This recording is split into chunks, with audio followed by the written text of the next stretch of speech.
سيداتي سادتي mesdames et messieurs bonsoir السلام عليكم الجميع. بقيت نفكر بزاف واش ندير هاد الفيديو ولا ما نديرهاش. Voilà, j'ai trop réfléchi parce que suite au match amical qui s'est passé entre le Maroc et le Gabon, donc il y a eu beaucoup de débats dans mon groupe qui s'appelle aussi Ibrahim TV spécial football. Voilà, donc en fait, d'après le match qu'on a vu ensemble, donc du Maroc contre le Gabon, donc la défaite du 3-2, bah, ça a évoqué en moi plusieurs sujets qu'on peut en parler, notamment le problème de la Fédération royale marocaine. Il y a beaucoup de problèmes en fait. On peut voir par exemple la Vaïd Alouzik, donc quand il est arrivé, il n'a pas trouvé, il n'a pas su savoir comment trouver une bonne équipe nationale qui peut nous réjouir. Et donc le problème où par exemple الجامعة ولا المنتخب، يعني الجامعة ومن فوزي القجاع المدرب فايدا لوزيك، المساعد المدرب مصطفى حجي، الكابيتان que justement dont je veux parler, c'est que maintenant en ce moment on n'a pas vraiment un vrai capitaine parce que depuis le départ de Mehdi Benatia, bah finalement on n'a pas de capitaine. Donc c'est le premier problème qu'on doit pointer du doigt, c'est que qu'est-ce qu'on fait dans ce cas-là. Donc on a vu 4 matchs amicaux. Le premier match amical contre le Burkina Faso, bah on fait un partout, bah on a dit ok, c'est le premier match amical. Deuxième match amical, bah contre Niger, on gagne 1-0 de justesse, vraiment avec de la chance.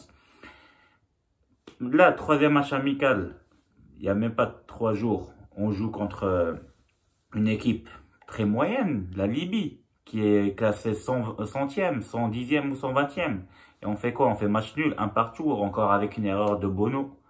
Et là, aujourd'hui, encore une fois, qu'est-ce qu'on fait? On fait 3-2 contre Gabon et on perd chez nous, à Tanger. Donc ça, vraiment, normalement, un Marocain qui est fier d'être Marocain ne doit pas être content, il doit être triste de voir une équipe si faible. Il n'y a pas de NCGM, il n'y a pas de jeu collectif, vraiment, il manque plein de choses. Donc ceux qui critiquaient Ziyech, etc., bah, vous voyez, quand il n'y a pas de Ziyech, il n'y a pas vraiment quelqu'un qui a des bons mouvements, des maharas, c'est-à-dire qui est vraiment un joyau, quoi, quelqu'un qui sait faire plein de choses, des passes décisives, des tirs de loin, etc. Pareil, il n'a pas appelé Bouffal, mais quelqu'un, j'ai jamais vu un joueur comme Bouffal déjà depuis des années chez nous au Maroc. Et il l'appelle pas, il dit que non, il rentre pas dans ce projet, etc. Mais qu'est-ce qu'il raconte? C'est l'un des meilleurs dribbleurs de la Liga l'année dernière et cette année-là, il joue titulaire à chaque fois avec Southampton en Angleterre. En défense, 3 buts qu'on a pris, c'était 3 erreurs individuelles. C'est du jamais vu. Donc, avant, on disait qu'on avait des problèmes pour marquer des buts. À peine on marque 2 buts aujourd'hui. Et qu'est-ce qu'on voit? On a mis 3 erreurs et bim, on prend 3 buts. Donc franchement, on n'est pas content. Donc je vois que Jomhor, donc le Maghrebi, les supporters du Maroc, de la section marocaine, personne n'est content. Et tous ces problèmes-là, ben, moi je le répète, je vous dis, c'est à cause de la fédération marocaine et du président Fawzi El-Qja, parce qu'il n'a pas su mettre les bonnes personnes à la bonne place. Donc commençons par exemple le Mouderib, Vaïd, parce qu'il n'y a pas eu la continuité. Parce que quand Renard est parti, moi j'ai un ami qui m'a parlé de ça, il m'a dit Renard il est parti, mais il n'est pas resté pour dire qu'est-ce qu'il a fait en sorte, pour donner un qarar, un tiqrar, en fait un résumé de ce qu'il a fait avec l'équipe nationale avant de partir et laisser une continuité au prochain sélectionneur pour lui dire qu'est-ce qu'il a rencontré comme problème, qu'est-ce qu'il a eu comme élément important, etc. Alors que finalement, Vaïd Alouzik, il arrive, il essaie de chambouler tout, il ramène 50 joueurs pour les tester, voire même plus, 60 joueurs, de plus en plus. Alors que le problème, c'est pas ça. Le problème, nous, quand on a Coupe d'Afrique, on a réussi à gagner les 3 premiers matchs. 3 premiers matchs, on les a réussi à gagner. On a battu la Côte d'Ivoire encore une fois, alors que la Côte d'Ivoire l'a battu même 3 fois. On a même réussi à battre le Cameroun qu'on n'a jamais battu avant. Et on bat l'Afrique du Sud, etc. Et on se qualifie et on perd contre Bénin. Bah, avec le mal de chance, c'est qu'on a perdu au penalty. Et voilà, on a perdu au penalty, on a manqué un penalty contre le Bénin. Et donc, c'était un problème surtout d'attaquant. Donc, le seul problème qu'on avait, c'est de l'attaque. Et Vaïd, il arrive, il vient comme ça, d'un coup, il dit, ah, bah, on va chambouler tout et on n'a même pas. Et le truc qu'il a dit qui m'a énervé, qui m'a énervé vraiment, qui m'a tatatish, où il a dit, pour l'instant, on a une équipe qui ne peut pas se qualifier en Coupe du Monde. Et ça, franchement, ça m'a énervé trop. Parce que franchement, une équipe, nous, on avait une équipe il n'y a même pas un an et demi, on était en Coupe du Monde. Et là, on joue aux Coupe d'Afrique et on était vraiment parmi les favoris. Et on sort sur un coup de chance, donc les pénaltys. Et après, il me dit qu'on ne peut pas se qualifier en Coupe du Monde. Et après tout, on n'a que 2-3 joueurs qui sont partis. Donc, on va dire les tauliers, c'est Boussoufa, Ahmadi, Ibn Atiyah. Et que 3 joueurs, lui, il vient, il chamboule toute l'équipe. Après, il nous dit qu'on n'a pas de joueurs. Mais c'est pas vrai. C'est toi qui n'as pas de tête. Bon, on va dire, à côté, il y a les locaux qui jouent vendredi, tout ça. Donc, il ne peut pas jouer avec les locaux. Déjà, il ne joue jamais avec les locaux. C'est un problème qu'on doit parler. On doit en parler plus tard. Mais tu as une équipe. Il y a quelques blessés, c'est vrai. Ziyech, il était fatigué, il voulait pas jouer. Seyss, il est blessé. Delano, il est blessé. Ok. Mais elle est où la cohésion de l'équipe? Elle est où l'insigème, le jeu, la rapidité, les 1-2, les triangles, les jeux en triangle, je sais pas, les attaquants. Ça fait 2 mois que tu étais en train de tester les attaquants. Ils sont où les attaquants pour marquer les beaux buts? Tu marques un penalty, c'est qui est même pas sûr. Tcharlap, s'il tombe vraiment, on sait même pas si c'est un penalty. La seule chose qu'il a fait Vaïd, le point positif pour moi, c'est Tcharlap. C'est le fait qu'il a ramené Tcharlap. Parce que Tcharlap, franchement, c'est un très bon joueur. Et surtout, c'est à un moment, il est en train de monter en puissance avec Benfica et aussi avec l'équipe nationale. Aujourd'hui, il était franchement pas mal et il a réussi à revenir avec ses propres gestes, techniques, tout ça. Maharat Diaoulou, Mzéouline.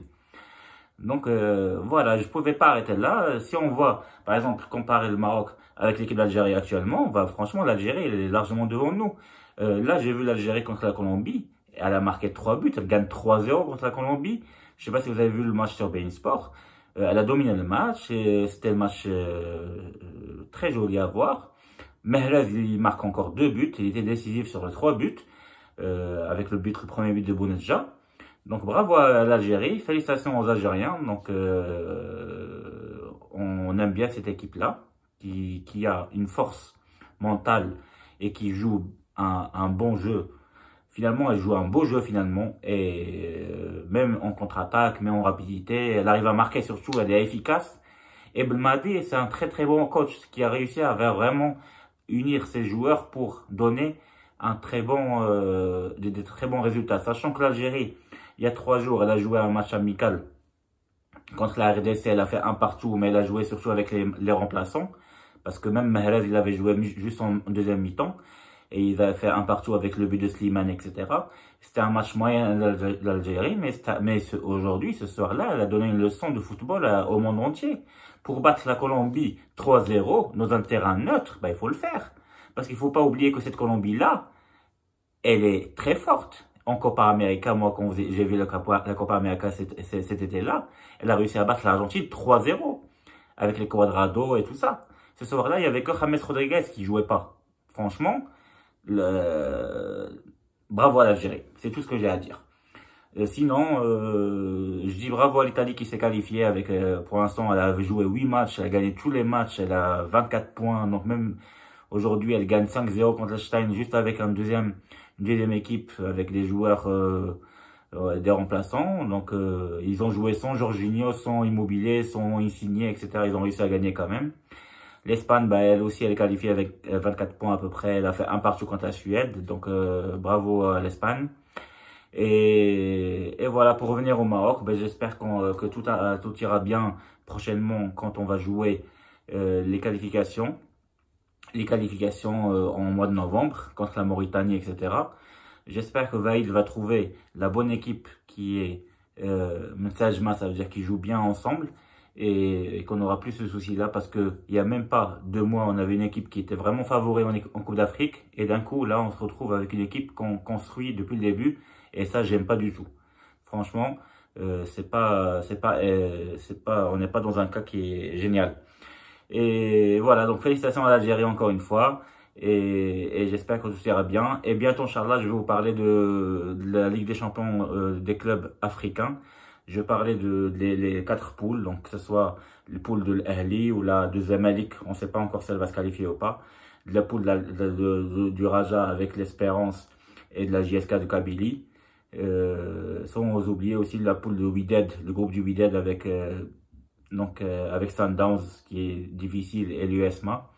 On va parler de tout ça dans la prochaine vidéo. Donc voilà, moi je fais cette vidéo quand même là parce que j'étais énervé et je vais le faire parce qu'on a parlé beaucoup dans les réseaux sociaux et j'espère que vous avez aimé cette vidéo là. N'hésitez pas à faire des commentaires et à me fermer les commentaires, à liker, à s'abonner encore une fois et je vous dis à très bientôt. Merci et à très bientôt. Au revoir.